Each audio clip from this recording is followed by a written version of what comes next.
Welcome to the Rebuilt Podcast. I'm your host, Jason Sykes. Each week, I sit down with people who have faced life's toughest challenges and come out victorious, along with mental health experts, coaches, and leaders. We explore powerful stories of transformation, faith, and practical strategies for building a life of purpose and resilience. This is the Rebuilt Podcast.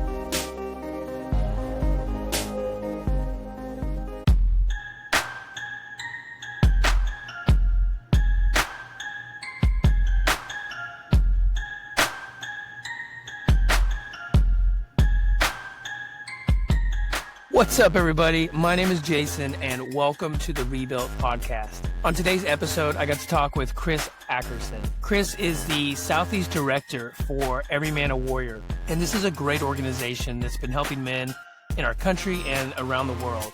It helps men go from a place of being stuck and rise with their identity in Christ.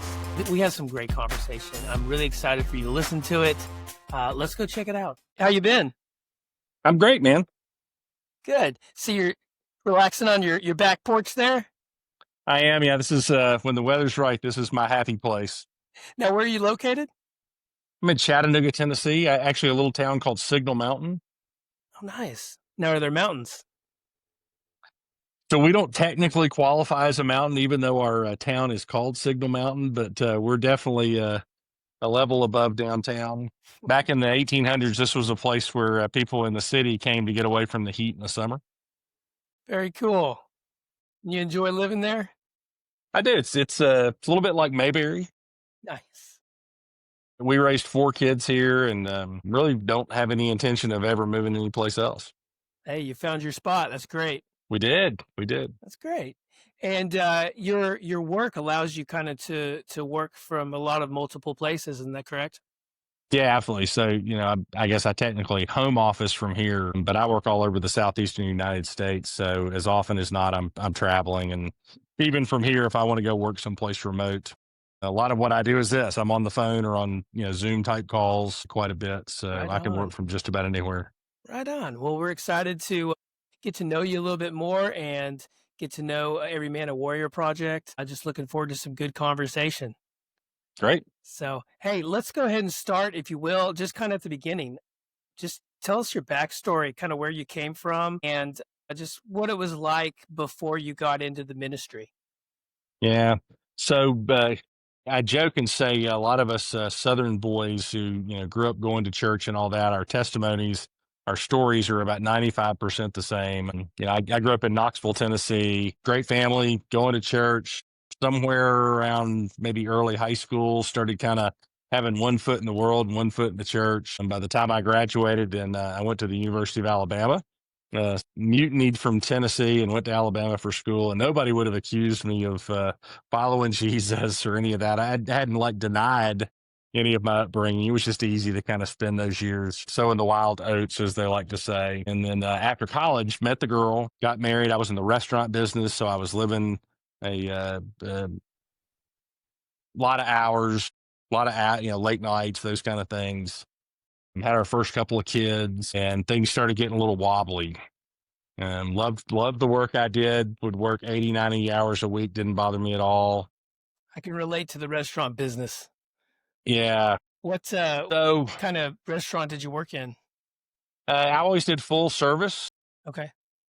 Several of them were privately owned, and I ended my career working for a chain, but all of them were sit down, kind of mid-level type stuff. So I did that until but when things got wobbly, I managed to find my way back to my faith. I went to one of these big stadium events. You're pretty young. The older guys that might be listening to this might remember something called Promise Keepers. I've heard Promise Keepers.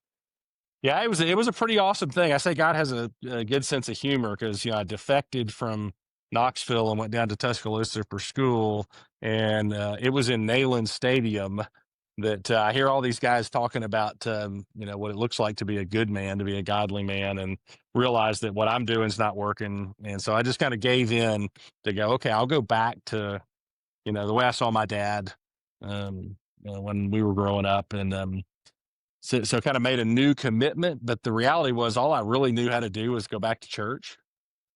And so we spent the next decade with me being kind of churchy Chris instead of being, wild out there entrepreneurial Chris. I was kind of churchy Chris. And it was out of that an individual, a man, got a hold of me and started trying to show me the way to coach, mentor, disciple, whatever words you want to put to it.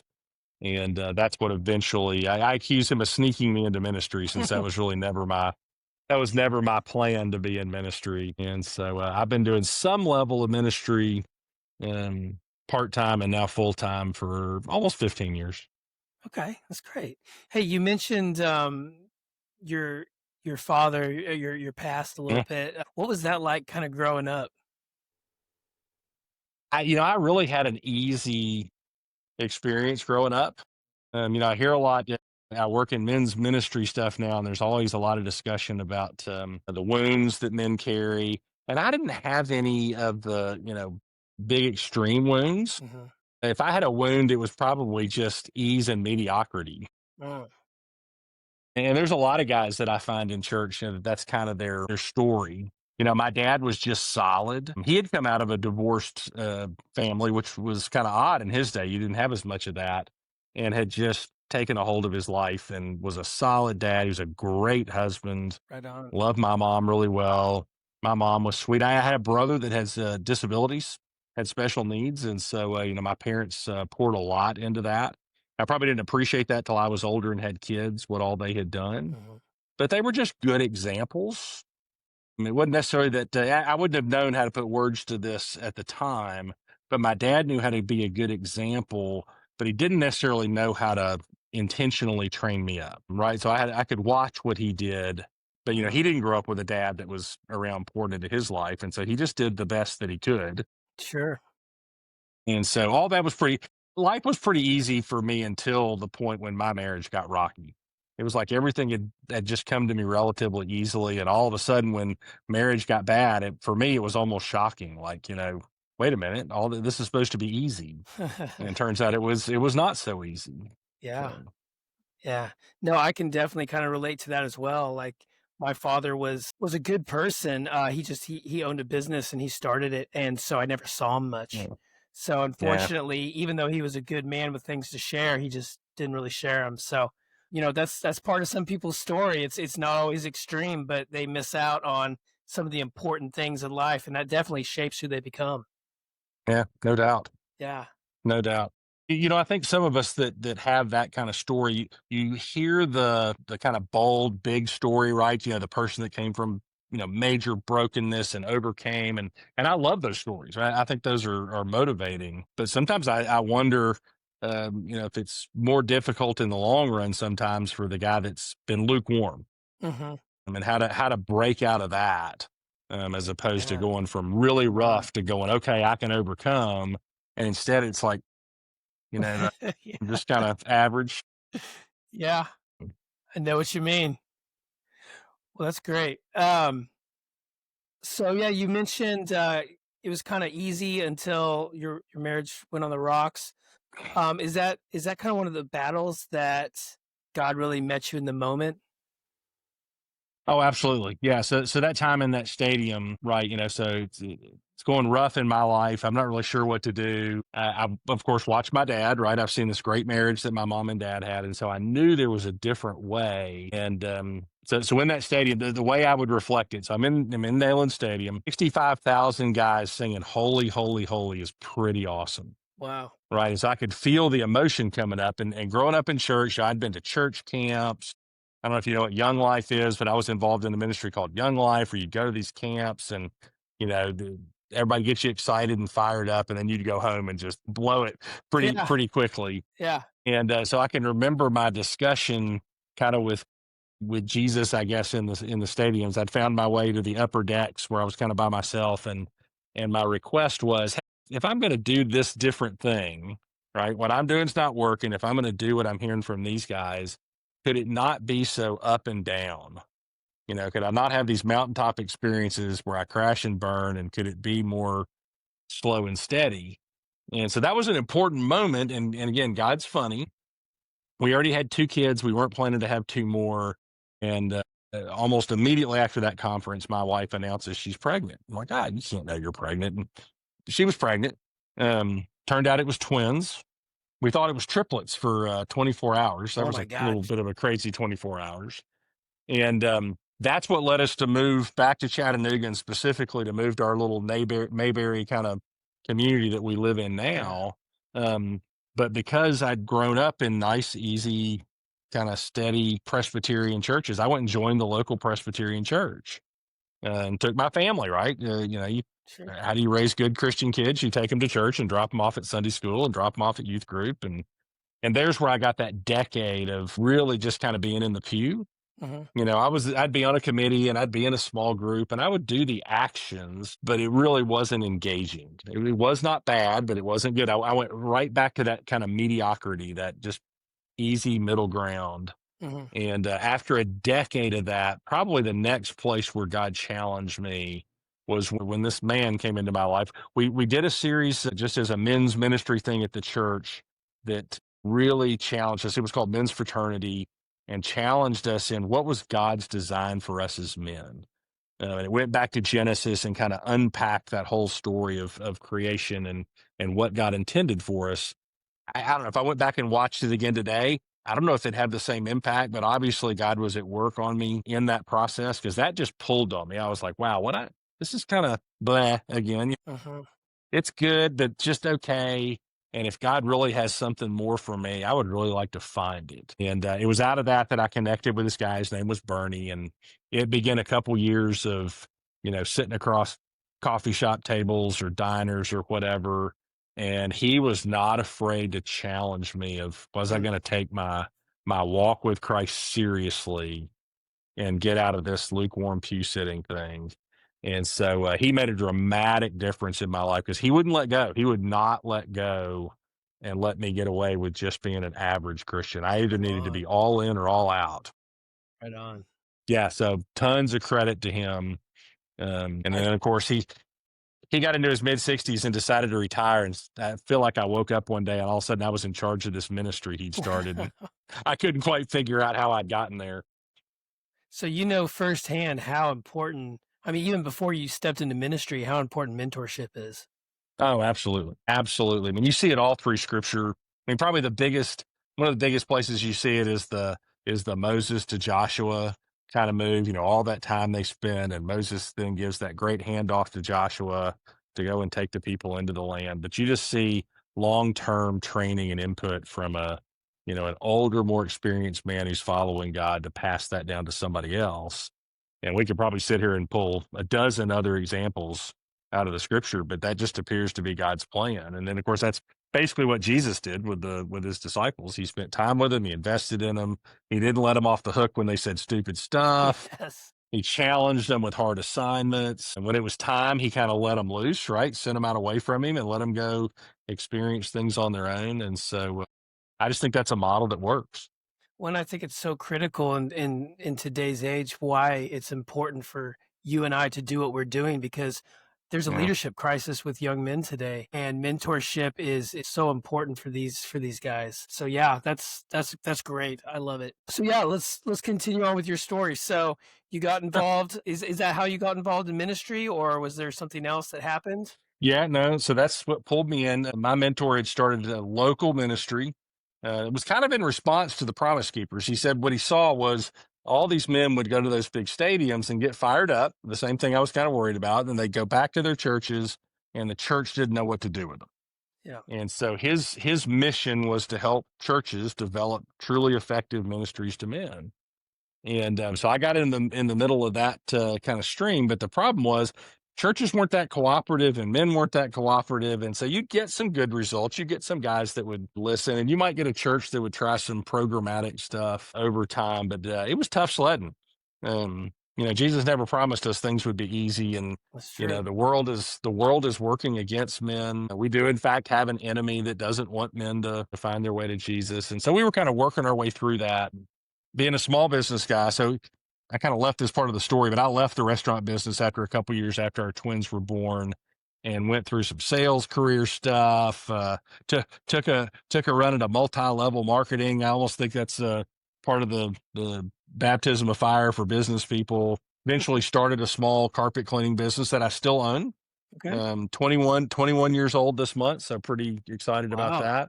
But so I had this entrepreneurial spirit, Yeah. and so I brought that to bear in the ministry, and I had ideas of what needed to happen. And so I started taking the things that my mentor had taught me, and we were turning it into a thing, right? It was going to be that next great study that all men were going to want to do. I mean, I got him on video. We basically had it 95% of the way done. I was waiting on a couple chapters of a book that he was writing. I was starting to raise money.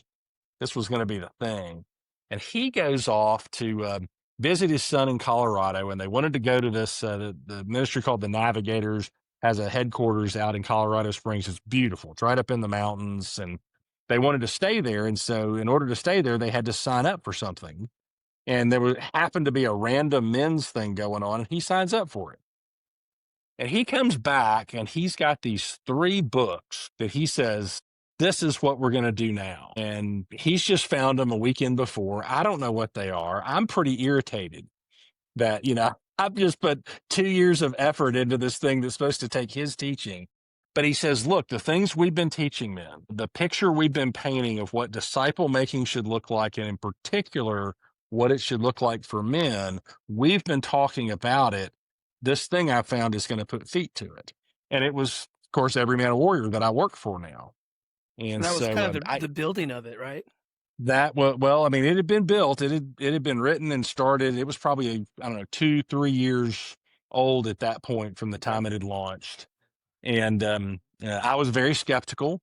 I went into it reluctantly, but this guy had earned relational capital with me, right? He'd poured into me. So, Mhm. if you've got a mentor and somebody's invested in you, there's not a whole lot if they ask you to do it that you won't at least give it a shot, right? Right on. And so I went into this study with him, and he because I thought it looked like an old man Bible study, he kind of worked to help me out. And so it was him. He was 70. He got 2 75-year-olds. One I call the Baptist to Baptist, and the other was dyed in the wool Pentecostal. And to cap it off, he added a retired Nazarene pastor. So I went into this study like, oh no, what is this going to be?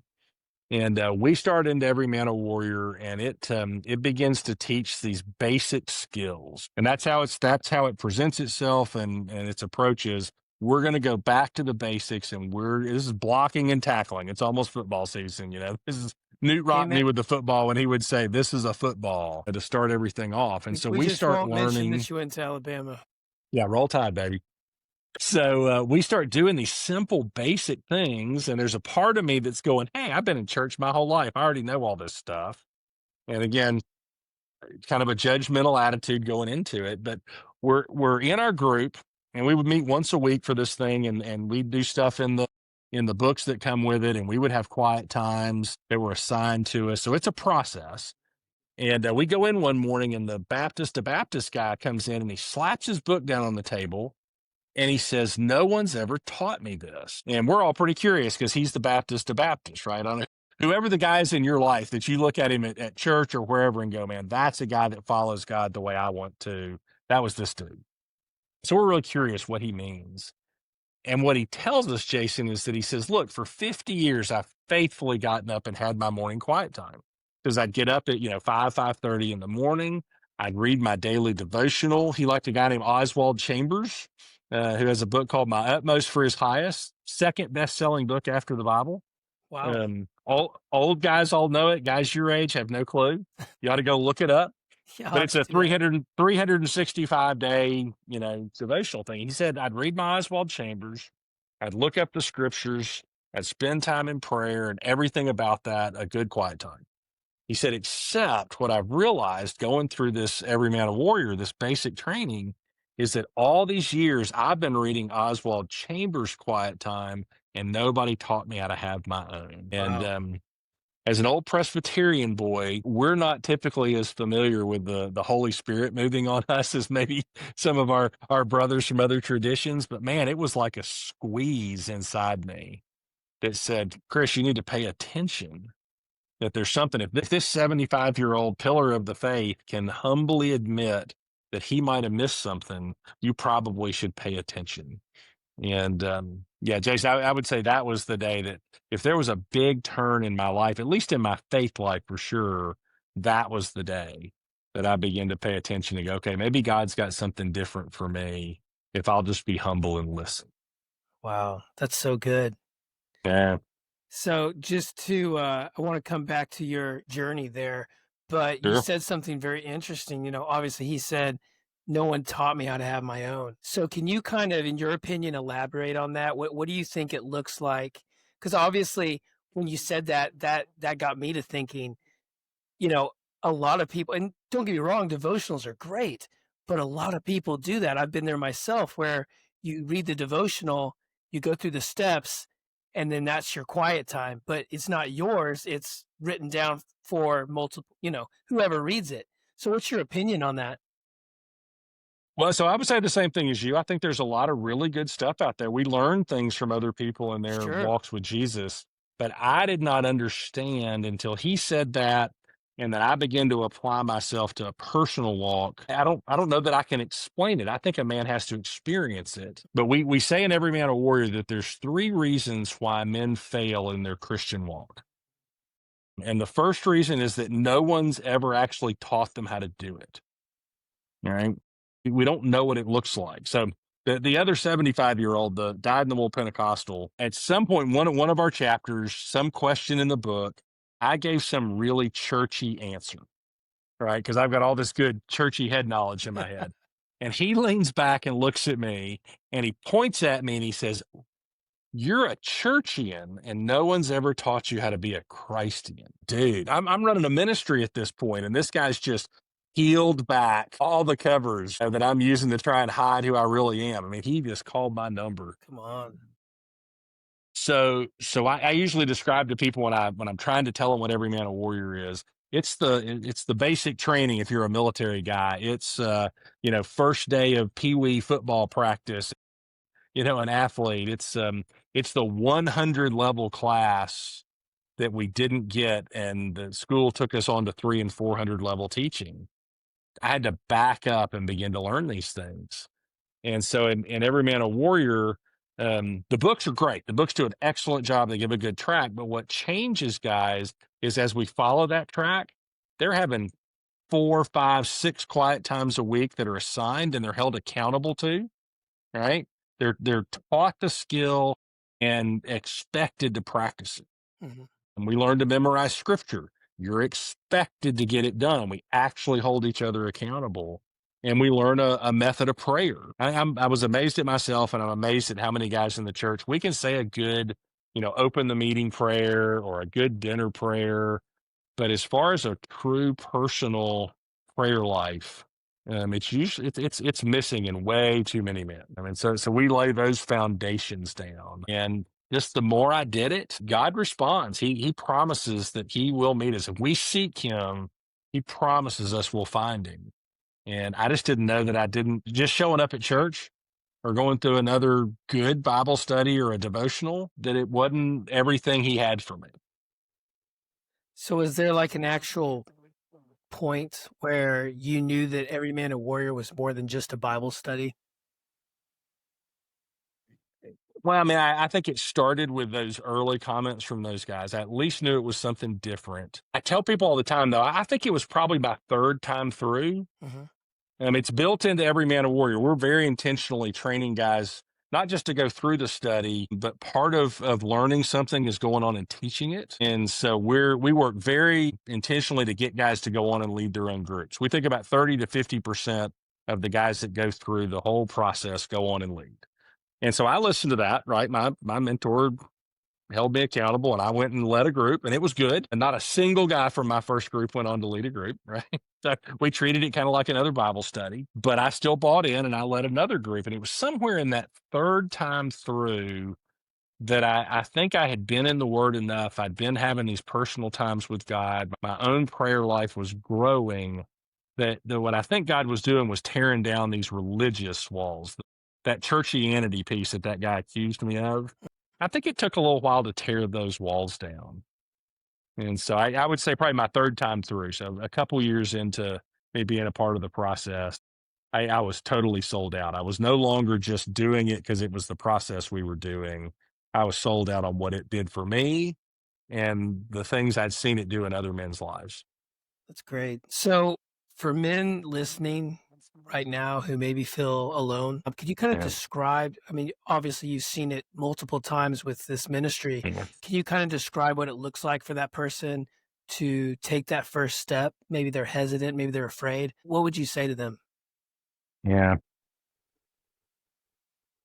That's a good question because leadership training, which is what we call this, we kind of try to distinguish this as being different than just getting into a good Bible study.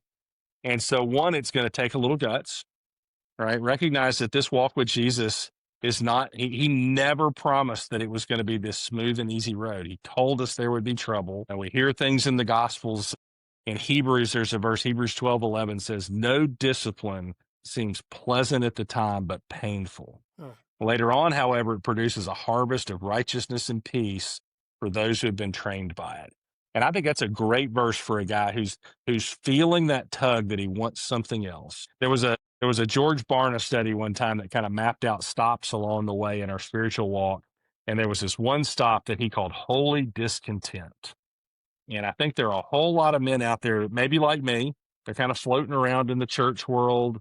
Maybe they're a little in and out of it, but they know there's something else. And mhm. so if there's men that are feeling that holy discontent, I guess my challenge would be you've got to step into something. And that, now we love Every Man a Warrior. It's not the only thing out there. But if they want to step into Every Man a Warrior, may take if they don't already have guys around them doing it, it may take having the guts to go pray for and look for and invite some other men to be a part of it with you. We find that it works best in a group. Just the dynamics of that work well. You need a group of brothers. So I said that in the books we say there's three things that keep men from succeeding. Why men fail. The first is no one's ever taught them how. Every Man a Warrior is a great process to teach you how.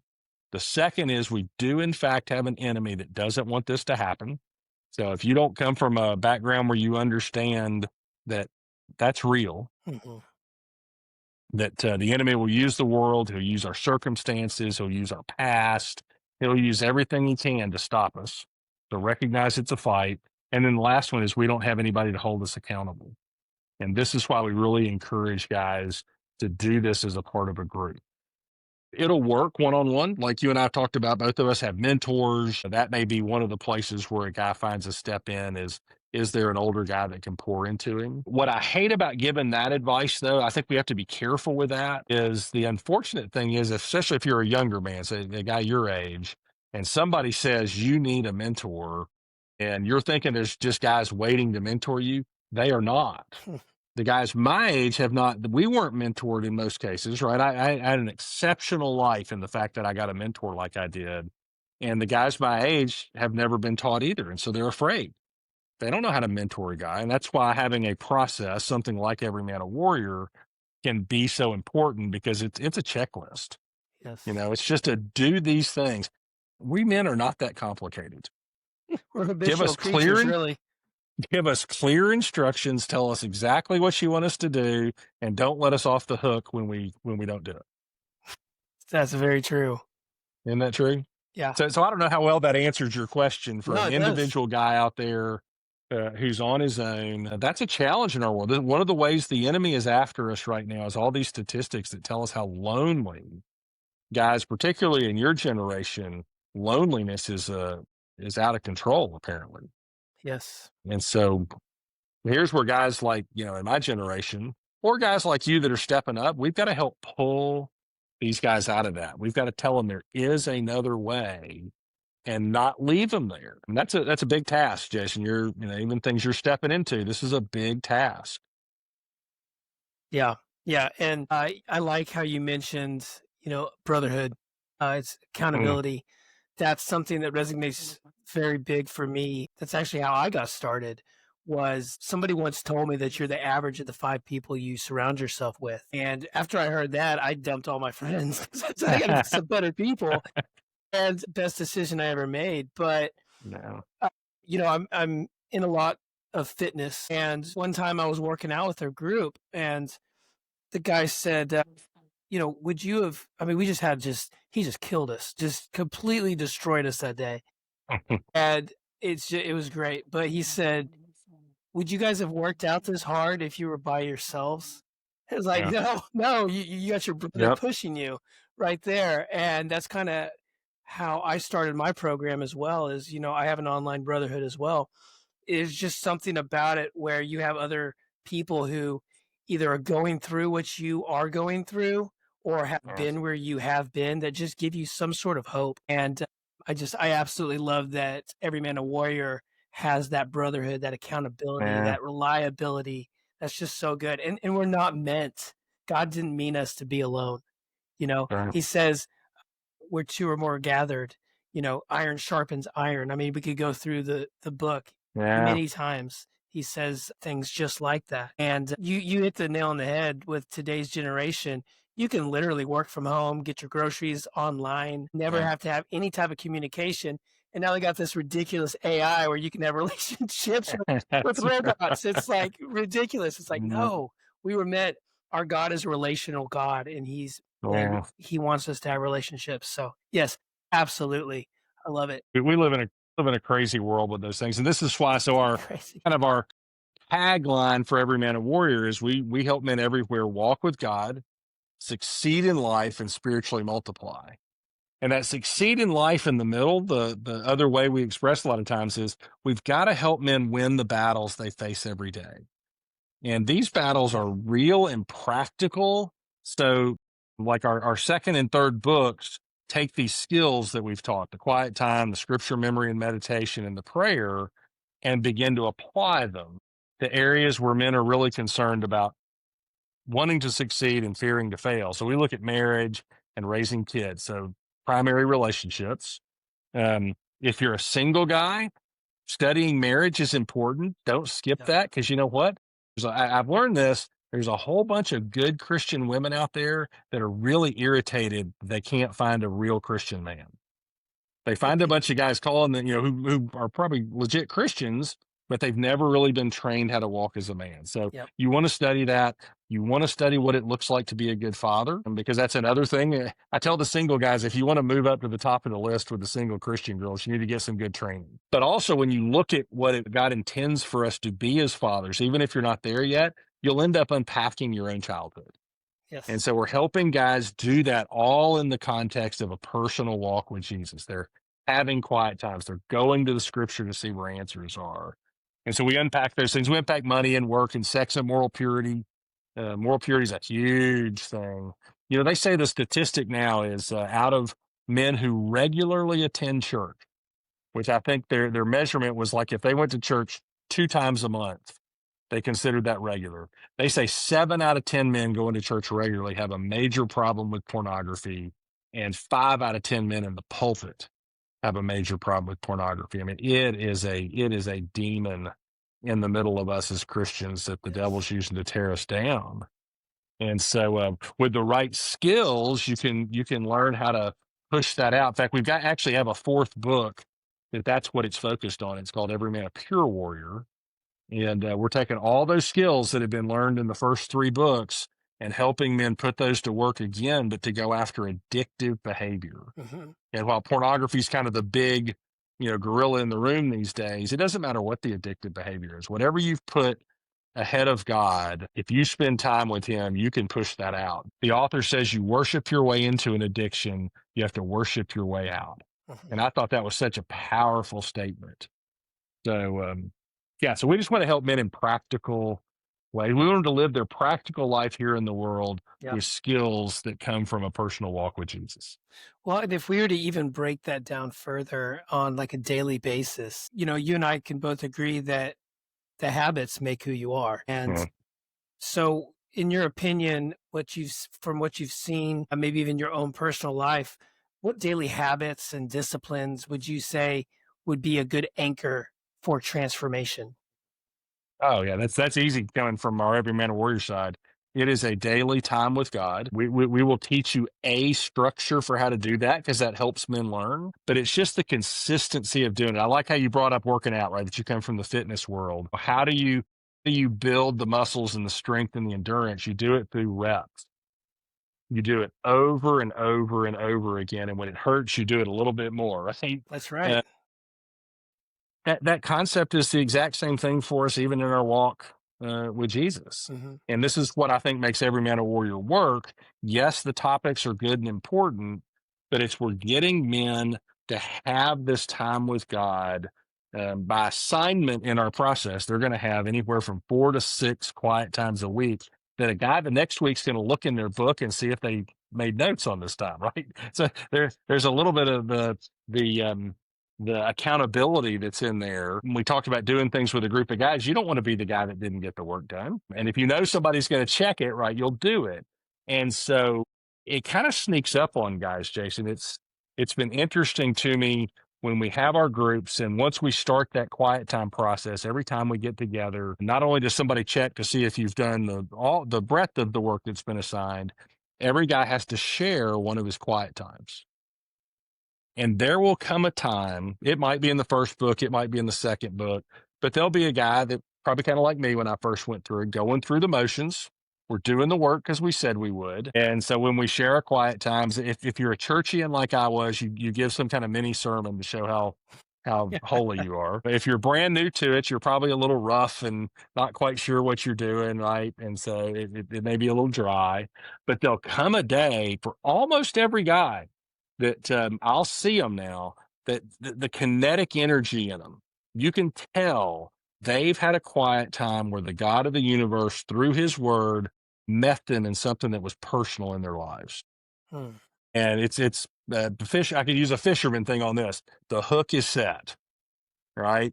And so now that they want that again, they want more of that. And so it's just a repetition. If you'll show up and you will seek God and you'll invite him into your life on a daily basis, he's going to show up. I'm telling you, there's just That's no way good. around it. Will he be there every single day? No, there'll be days when he's quiet. Scripture shows us that all the time. There were days when King David or something's like, God, where are you? But boy, when he shows up, you'll know it. And then I think he just continues to build a hunger for that if you'll keep coming. So good. Something I'm really interested in. So, Every Man a Warrior is in 60 countries, correct? Yeah, we're probably closer to 70 now. 70 now. Wow, that's amazing. Yeah. So, one thing I was kind of wondering is with being in 70 countries, how have you seen men's hearts transformed across different cultures? I was really kind of shocked when our book that was obviously written from a Western American perspective, and when we started seeing it work in other cultures and without us changing the stories, without us adapting them. Now we've translated a lot now, so there's been some adapting, but in general, guys were going through it in English, no matter what country they were in. And what we just witnessed is the challenges for men are the challenges for men. And it doesn't matter what culture you're in, what nationality you are, what race, none of that matters. Men struggle with their marriages, with raising their kids, with how they deal with their work and money, sexual challenges, how they deal with hard times. It's just consistent no matter what the culture is. I think God must be at work for our stories to still work, when they're out of context for some people. But God just keeps pulling these guys in. I didn't recognize this when I was first going through Every Man a Warrior. My boss who wrote it had to say, hey, here's kind of behind the scenes. Those topics that we deal with in books 2 and 3 that are all the things we're dealing with as men today are the exact same things that when the Apostle Paul gave the list of what a leader in the church, an elder, or a deacon should look like. This is in 1 Timothy 3 and Titus 1, if somebody wants to go dig it up. 2,000 years ago, when Paul started talking about the things a leader in the church needed to deal with, he talked about marriage and raising children and money and work and sex and moral purity.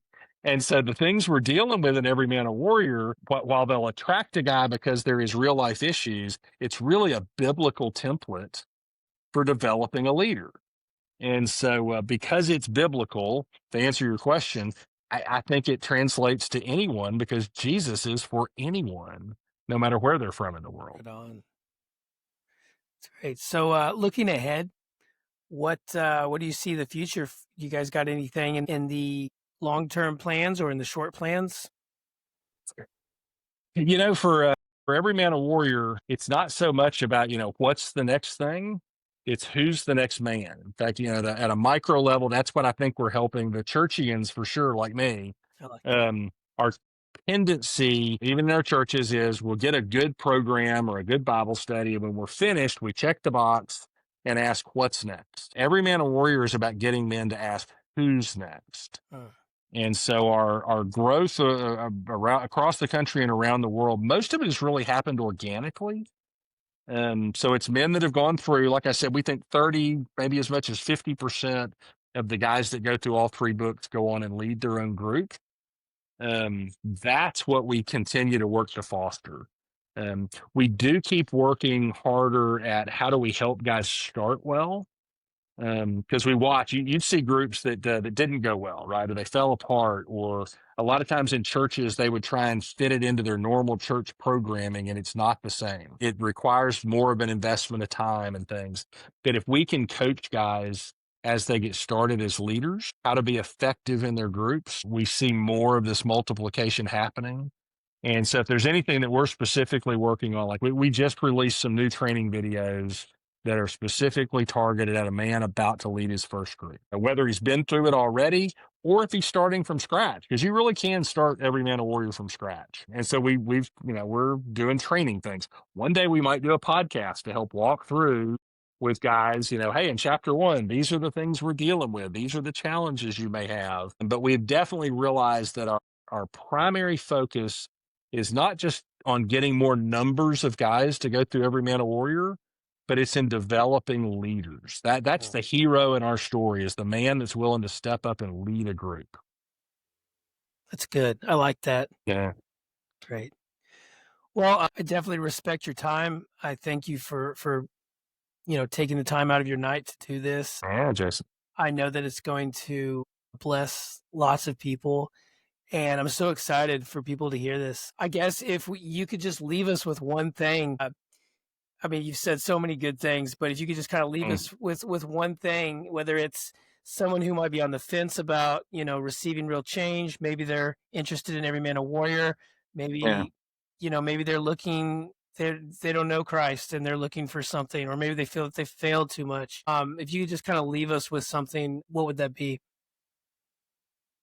The thing that I think I missed a lot of years in, a lukewarm walk with Jesus, and I think is really the thing we're trying to share, even with a man that maybe doesn't know Jesus yet, is, what's the main thing Jesus called us to? And if I ask that to a group of church guys, I'm telling you, it's so consistent. Somebody will immediately shout out, it's to go and make disciples, right? The Great Commission that we talk about. Now, that is the incorrect answer. When Jesus was asked, which is the greatest commandment, the Pharisees, the churchy guys were trying to trap him, right, and ask him a trick question. So they asked, which is the greatest commandment? And Jesus replied, to love the Lord your God with all your heart and with all your soul and with all your mind. This is the first and greatest commandment. So above everything else, what God is after from us is a loving, intimate relationship with him as our Father. And so if you don't know, if maybe you think there's a God, but you haven't gotten a grip on this whole thing with Jesus and all that, Jesus is the pathway for us to restore a relationship with our loving God. And everything about it, it's not just about the whole getting a ticket to heaven. Yeah, I guess that's a benefit at the end, but Jesus is welcoming us into his kingdom right now, and it will impact your life today. It will change your attitude. It will change your marriage if you're married. Amen. It will change how you go after raising kids. It'll change how you deal with friends, all the things. Will it be easy? No. I've said this a couple times. Jesus did not promise that, but he did promise he'd be with us. And he gives us all kinds of promises that even in the midst of a hard world that we live in, with all its challenges, that he promises us that he will bring joy in our relationship with him. So that's what we have to offer. Love it. That's great. So if somebody wanted to reach out to Every Man a Warrior, how do they do that? Website is everymanawarrior.com. So pretty simple there. They can reach me at chris@everymanawarrior.com. I would love to talk to them. My technical area is the Southeast. I jokingly tell people I serve all the states that say y'all. But But if you reach out to me, if you're someplace else, man, I'll work to connect you to the right people, or I'll help you. All of our books are sold on our website. Don't go to Amazon. There's somebody out there trying to sell jacked up price books. Go to our website and we'll offer you training. We'll help you get started. If we can, we'll help you connect with people. But yeah, everymanawarrior.com. Awesome. Well, I'll definitely be sure to leave some links in the description as well. Again, Chris, thank you so much for your time. Really appreciate it. And I hope you have a blessed night. Can't wait to talk to you again. Thanks, Jason. Hey, everybody. Thank you so much for listening today. I hope you enjoyed today's guest. And I just wanted to say that if this has made you think, if this has sparked something in you, maybe about your purpose or your relationship with God, I just want to encourage you to not let that moment pass. If you're ready to take that next step and connect with me personally, you can reach out to me through my email, which is jason@rebuiltlifecoach.com, or you can go to my website at www.rebuiltlifecoach.com. And if you're serious about building a stronger, faith-driven life, please go check out that program. Thank you for listening, and as always, keep walking in purpose and growing in faith. I'll catch you next time.